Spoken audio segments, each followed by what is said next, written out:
You're at your kids' school play. They're on stage, scanning the crowd, and their face lights up. They found you seeing them. They're seeing your eyes on them, and it fills them with confidence. Hours later, you're at work, leading a project update. You're nailing it. You know you're doing well. But your boss, he doesn't look up. No smile, no nod, nothing. Two scenes, same need. Acknowledgement.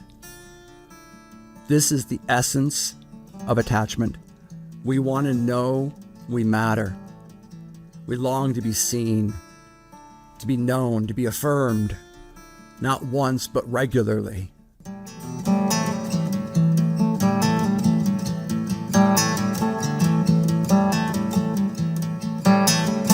So this episode is about 5 things that we need, want, desire, and deserve that we can't give ourselves. It's a pretty cool setup, isn't it? What are the 5 things that we need, want, desire, and deserve that we can't give ourselves, that leave us feeling incomplete? I'll let the cat out of the bag. Those are attention, affection, acknowledgement, approval, and applause. Don't worry, we'll slow it down. We'll go through them one at a time. But what happens when we don't get them? That's when we start to disappear. That's when we begin losing connection, not just with others, but we begin losing connection with our sense of self. This is a rethink moment. So welcome back to the Rethink Podcast, where we think with connection in mind. My name is Dr. David Zierk, and today's episode, we're going to get personal. Let's talk about attachment needs. These are the fundamental emotional nutrients that shape who we become and how we connect and what we chase and what we avoid in life and in work. Sounds pretty powerful. Here's the punchline. Most of us weren't taught what these needs are, let alone how to ask for them or even offer them to other people. And yet, these 5 simple needs hold the key to healing relational pain, building stronger teams, and reclaiming a more confident and connected sense of self. So if you've ever felt invisible or unimportant in a close relationship, this episode's for you. So let's step into these 5 core attachment needs. So attachment is a concept that was developed by a psychiatrist many years ago by the name of John Bowlby. And through his research, he began to realize that the connections that were made between typically mother and child provided opportunities for that child to feel secure, safe. But not all children were treated the same way. Some children ended up being more insecure. So the quality of the attachment experience, parent and child, that's how it starts, determines the extent to which a child begins to grow up having an internalized sense of value. That's the attachment system. It's a great theory, and it's something that has been demonstrated to be to play out in real life, and it begins to explain a lot of psychological pain that people experience through their life. Now, I'm not here to blame parents. I'm not here to say that you are who you are as a direct result of whether or not you are held tightly with a close bond in your earliest days. But it impacted you. It was a part of the package. It was a part of the hand you were dealt and the luck you had along the way. I want to set up the board a little bit differently this time. And I'm putting on here the first attachment need, and that's attention.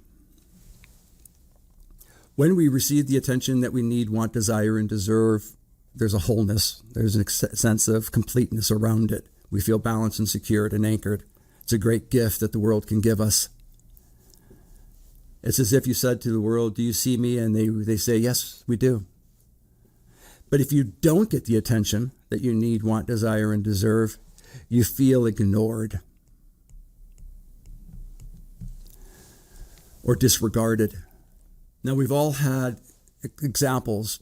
Perhaps it was in your family of origin. Maybe it was during your early childhood relationships.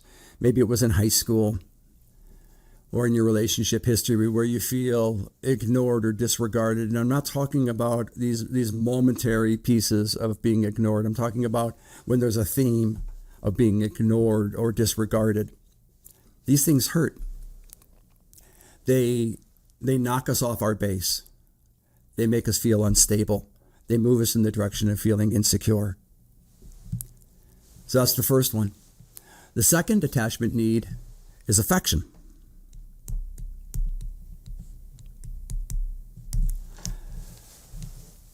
Warmth matters. Touch is miraculous. Affection can happen both from a physical perspective, a soft touch on the hand, which affirms your presence. There can be warmth and through the words that are being spoken and shared. It can be a posture of comfort that's offered, but that's affection. And affection, just like attention, is amazing because it produces a sense of connection. You're being connected with another person. And that connection with the other person facilitates and strengthens your connection with yourself. But what happens without it? The opposite of having affection is being hurt or devalued. Now, it's really easy to hurt other people. It's really easy to put people down. I just want you to know that it's so many times in relationships, whether it's at work or at home or in love, we feel as though something is missing. And the missing component is going to be one of these 5 attachment needs. And a really good clue for what it is that you need is by reviewing what it is that you're getting, that you do not need, want, desire, or deserve. So if someone in your life is hurting you, devaluing you, you know that you need affection. Now, that person may not be capable of the affection that you need, so therefore go to a more reliable source, or revisit the person's capacity to give you what it is that you need that's missing. Perhaps that person needs a helping hand. So we've done 2 of the primary attachment needs. We've done attention and affection. Let's keep going. Next one. This is one that was spoken about in the beginning of this podcast, It's acknowledgement. Recognize my effort. Recognize my presence. Being recognized is being acknowledged. Now, that level, that type of affirmation is priceless. I can't tell you how many times when I'm talking to people, they say, all I want is a little acknowledgement, little gratitude, little affirmation of that, what it is that I did, it gets recognized. My effort gets recognized. Now, remember, even though a person might acknowledge the effort, that's not what's happening to the person individually and psychologically. They're being affirmed for the person who they are. An expression of kindness or generosity or compassion is being acknowledged. Therefore, what's being acknowledged is your internalized sense of beneficence. You're a good person. You can see the strength and the need of having attachments with individuals. So when we're not being acknowledged, let's ask ourselves what's happening. This one hurts. This one's being dismissed. The phenomenon of being bullied falls into here. Being dismissed. You can go now. You're not needed. So being acknowledged is affirming. Being dismissed says you do not have value. So being acknowledged, you get a better understanding of the quality and this necessity of this attachment need. Again, I want to go back. If you're being dismissed, that's a clue for what it is that you need. There's a lot of times in relationships where when there's a disconnect, we lead with a complaint. We blame the other person. And if you can take that complaint and turn it into a request, turn it around and request something, now you're guiding the individual back into the relationship in a way that's affirming for you and restores your sense of value. In this case, if someone is dismissing you, you know that you need to be acknowledged. Again, going back to the individual who's doing that, assess their capacity and their motivation for dismissing you. So let's move to the fourth one. And this one is a crescendo. Am I okay? Gaining approval. Now, clearly we can do this in a very business-like fashion where you apply for something and you're approved and you feel good. You apply for a loan, you get the loan, you feel good, green light, go, and life goes forward. You start gaining some forward momentum because of the approval. Now, you probably already know what the opposite of that is, because when you're not being approved, without it, you're getting rejected.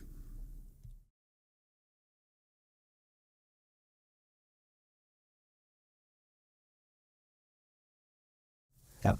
So when you're not being approved, you're getting rejected. And it's likely that many of us understand the sting that's associated with rejection. I've said in the previous podcast that there's three phenomenons that really formulate the origin of our insecurities: rejection, exclusion, and being devalued. Well, you can see how insecurities and attachment needs have a very intimate connection. So we have approval, and we're seeking approval because we need to know that, am I okay? Am I okay? Being approved. And the last one, what it is that we need, want, desire, and deserve that we can't give ourselves and that we're dependent upon other people for, is applause. Now, that totally makes sense. And I clearly mean, on one level, applause, putting your hands together, big round of applause for that individual's performance. And it's a kind of a uniform and collective form of validation. A standing ovation, I don't know of anything that could feel better. But we can't wait. We can't wait around for standing ovations. What we're looking for are more discrete forms of applause. Do I matter? Did I make you proud? Did I make you proud? So you can understand how the applause that we're seeking from an attachment perspective is more psychologically interesting than just sitting down at a piano and playing a Chopin etude and getting a standing ovation. Did I make you proud? So the applause that we receive doesn't always have to be in a thundering, clapping sensation, but it can also be verbally. I'm really proud of you. That really moved me, the way you did that. How much effort you put into that situation is it's really commendable. Without it, you might think that we go to being jeered, being booed at, but that's not where this goes. From an attachment perspective, the opposite of applause is indifference. It's being reminded that you're invisible, that you don't matter. This is actually one of the most hurtful forms of an attachment injury that you could experience, where instead of getting the standing ovation, you get a polite applause. These are the kind of situations that really change our relationship, not only with whatever it is that we're doing. So if a young man is giving his first piano recital, but his recital falls after a child prodigy who played beautifully. There's perfection in the air, and everyone was amazed at the young budding talent of that individual, and you follow up. And you've been practicing your piece, but by comparison, your piece sounds like chopsticks. And it wasn't perfect chopsticks either. There were some errors. Now, even though that makes you human, and it makes it really clear to where you stand in your learning curve with your instrument, Because the applause you received was polite and didn't have a thundering quality to it, it might change your relationship with your piano. You might lose your inner motivation to continue to move in a creative and inspiring direction. So you can see how the attachment needs that we receive can lead us in the direction of forward momentum that can really lead us towards and affirm the power of connection. So all of these attachment needs, attention, affection, acknowledgement, approval, and applause, all lead to one place: connection. You feel connected to others, and therefore you feel more connected to yourself. There's a genuineness, a greater authenticity associated with that. Thank you to the power of attachment needs.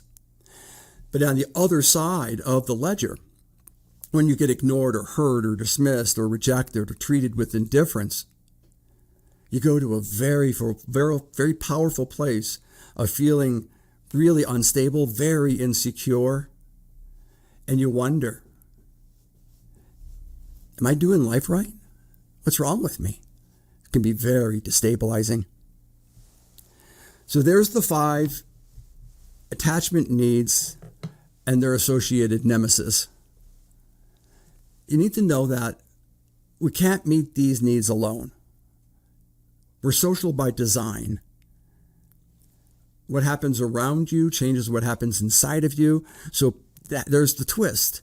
The very thing that wounds us, that disconnection, is also what heals us. So relationships injure, the right side of the ledger, but they also restore, the left side of this ledger. So when these needs aren't met in early life, we develop what's called an internal model. Oftentimes it's very unconscious about what to expect from others and what to expect from ourselves. And it informs our mindset. It informs our habits. It informs our reactions to feedback and praise and criticism. It even informs our response to silence, like the young man in the piano recital. And by comparison, he was getting that polite applause. He heard silence. He heard the opposite of applause. The result is we seek security in predictable ways and patterns to protect our future pain. Now think about that. Because of what we've experienced, we are preparing ourselves to make sure to decrease the odds of experiencing future pain. Now, what are the most reliable sources of future pain? People. Interacting with people. People who will let us down, bring us down, or pull us down. People who will ignore us, hurt us, dismiss us, reject us, treat us with indifference. That's almost guaranteed if you choose to be an active participant of life. But so what? Now what? If that is what life is all about, we have to ask ourselves, what are we going to be? What are we going to do? Because if we cop the attitude of if we internalize the philosophy of better safe than sorry, well, we're going to lose the opportunities to experience future connections that could be very restorative, very healing, and very inspiring. So let me give you a life example. Let me get rid of my board so we can focus on this example. Take a young boy who grew up in a home that praise was rare and his effort was overlooked. Might be the classic middle child, the forgotten child, if you will. He learns to stop asking for approval. He learns to go just be part of the wallpaper, to fit in and don't dare stand out. As an adult, he works tirelessly. He downplays his success, but what he doesn't know is he still craves these attachment needs. But when someone compliments him, he flinches. He's unsure if it's sincere. So deep down, he's still chasing the applause that he never got as a child. And he doesn't know how to receive it.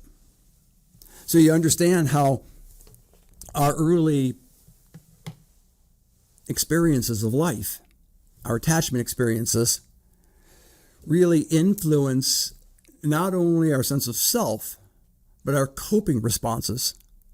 I mean, here he is working really hard, right? And someone gives him praise, but he doesn't have a basket for it. He doesn't know where to put it. And he doesn't know how to assess the sincerity of it. You can see why he would have a difficult time in relationships. Here's a workplace example. Now picture a high-performing team leader who leads by results. He's that guy. And he never acknowledges effort. And his team grows disengaged. People don't speak up. Creativity plummets. And what's missing is not more data and is not more deadlines. What's missing is acknowledgement. Now, we know that acknowledgement is just one of the 5 attachment needs, but in this particular case, acknowledgement is a very provocative and powerful need in a workplace environment. When people feel invisible, they pull back. When people feel seen, they step up and step in. You understand the power of acknowledgement? And the irony is the leader who starved for acknowledgement herself may not even know it. I have a phrase in my clinic. It says, behavior doesn't lie, people do. Now, the reason that phrase came to my mind right now is because with this leader, her behavior of focusing on bottom line results is a coping response. That's a behavior. Behavior doesn't lie, people do. So in a sense, I'm suggesting perhaps she's lying to herself. If she did a deeper dive and explored a little bit more genuinely about what she needs, wants, desires, and deserves, she may recognize, you know what? I too want to be acknowledged. But here's the thing, if she wants to be acknowledged, if you lead with that, if you acknowledge others, you've increased the odds exponentially that the reciprocity will be received. You too will be acknowledged. So this week, I want you to pay attention to what I call the 5 A's, because each one of those attachment needs begins with an A, right? Attention, affection, acknowledgement, approval, applause. Those are called the 5 A's. This is what you need and what others might be asking for in subtle ways. So how this relates to relationship intelligence and turning conflict into connection is, I say, under every single conflict is an unmet need. Every time. Now, a person who looks at that very superficially say, you're probably right. But if you examine the profundity of that phrase, you begin to realize, underneath every conflict is an unmet need. What do people need? And this podcast focused on what it is people need, want, desire, and deserve that they can't give themselves. But when they receive it from other people, they feel whole, they feel restored, they feel valued. So ask yourself, when was the last time you felt truly seen? Which of the 5 A's do you hunger for the most? Who around you might be asking for acknowledgement or affection in their own way? And then do one small thing. Give what you long for. This is what I was suggesting, going back to that previous example of the high-performing team leader. Give what you long for. Kind word, eye contact, a short text that says, I noticed the time you're putting in. Thank you. And what you're doing with all of those soft validations is you're saying to the person, I see you. And that one moment of connection, that one moment of validation, of affirmation, might matter more than you'll ever know. That's the power of attachment. You can't go wrong. Pick any one of them. Take one attachment need, attention, affection, acknowledgement, approval, or applause. Take one and make it your pet project this week. I'm going to give a little bit more attention to people. Do so with genuineness, with sincerity, Timing. Making sure you deliver the timing. Make sure you deliver the attachment need when the timing is right, when the person is prepared for it and can receive it. So thanks for joining me for the Rethink podcast. This is where we think with connection in mind. Remember, attachment needs aren't childish. They're human. And when we don't get them, we shrink. But when our attachment needs are recognized and served, we expand, we reconnect, we thrive. If you want to deepen your relationship intelligence, visit davidzierk.com for tools and reflections and resources to help you reconnect with what matters. Until next time, keep thinking with connection in mind, because that's how we grow stronger together.